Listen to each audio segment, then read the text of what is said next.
আসসালামু আলাইকুম সম্মানিত দর্শক মণ্ডলী, আশা করি আপনারা সবাই ভালো আছেন। ডিএনএ হোমিও কেয়ারের পক্ষ থেকে কোষ্ঠকাঠিন্য ও হোমিও চিকিৎসার প্রথম পর্বে আমি আপনাদের স্বাগত জানাচ্ছি। আজকে আমি কোষ্ঠকাঠিন্য এর লক্ষণ, কারণ ও জটিলতা ইত্যাদি নিয়ে আলোচনা করব। কোষ্ঠকাঠিন্য কোষ্ঠকাঠিন্য বা কোষ্ঠবদ্ধতা একটি সাধারণ হজম সমস্যা যা পাকস্থলী বা পুষ্টিনালীর নানান রোগের জন্মদাতা। বর্তমান বিশ্বে লক্ষ লক্ষ ব্যক্তি এর দ্বারা প্রভাবিত। এর ব্যাপকতা সত্ত্বেও কোষ্ঠকাঠিন্য অনেকের জন্য একটি নীরব সংগ্রাম, প্রায়ই অস্বস্তি ও হতাশার কারণ। পরিপাক সিস্টেমে সম্পূর্ণরূপে পরিপাক করতে সক্ষম না হওয়ায় এই সমস্যার সৃষ্টি হয়। এটি দৈনন্দিন জীবনকে উল্লেখযোগ্যভাবে প্রভাবিত করে, হতাশা, বিরক্তি, ক্লান্তি এবং মনোনিবেশ করতে অসুবিধার সৃষ্টি করে। কোষ্ঠকাঠিন্যের লক্ষণ। কোষ্ঠকাঠিন্যের লক্ষণগুলি শনাক্ত করা অত্যন্ত জরুরি।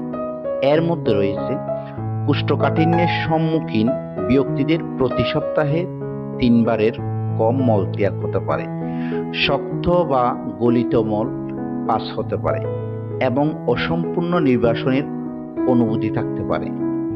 মলত্যাগের সময় রোগীর পেটে ব্যথা থাকতে পারে, অস্বস্তি এবং স্ট্রেনিং থাকে। গুরুতর কোষ্ঠকাঠিন্যের ক্ষেত্রে মলত্যাগের সময় দীর্ঘস্থায়ী স্ট্রেনিং, অ্যানাল ফিসার বা রেকটাল প্রলেপস হতে পারে। কিছু ব্যক্তি ক্ষুধাহ্রাস, ক্লান্তি, এমনকি মেজাজের ব্যাঘাতের মতো গৌণ লক্ষণগুলিও অনুভব করতে পারে।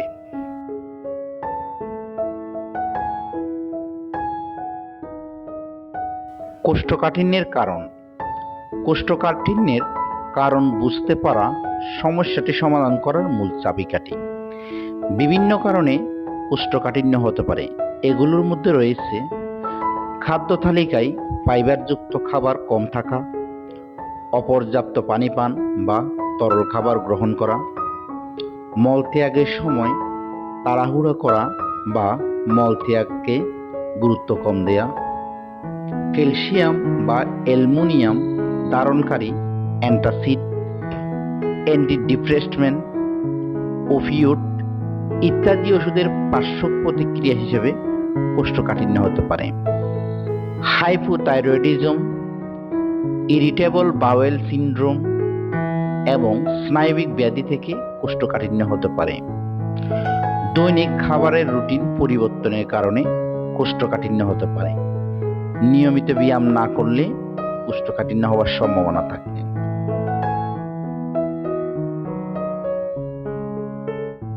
কোষ্ঠকাঠিন্যের জটিলতা।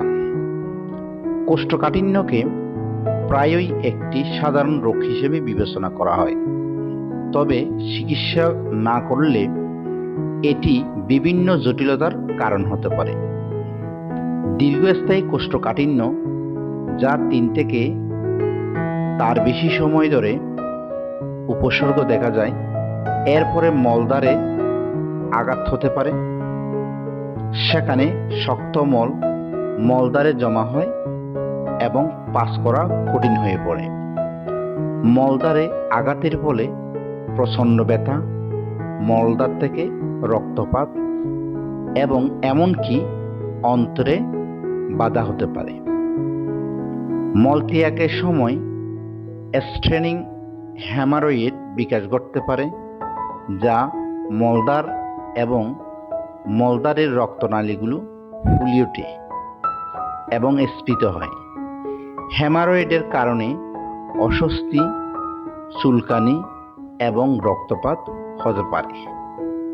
দীর্ঘস্থায়ী গুরুতর কোষ্ঠকাঠিন্য মলদ্বারে অ্যানাল ফিসার বা পাইলস ঘটাতে পারে।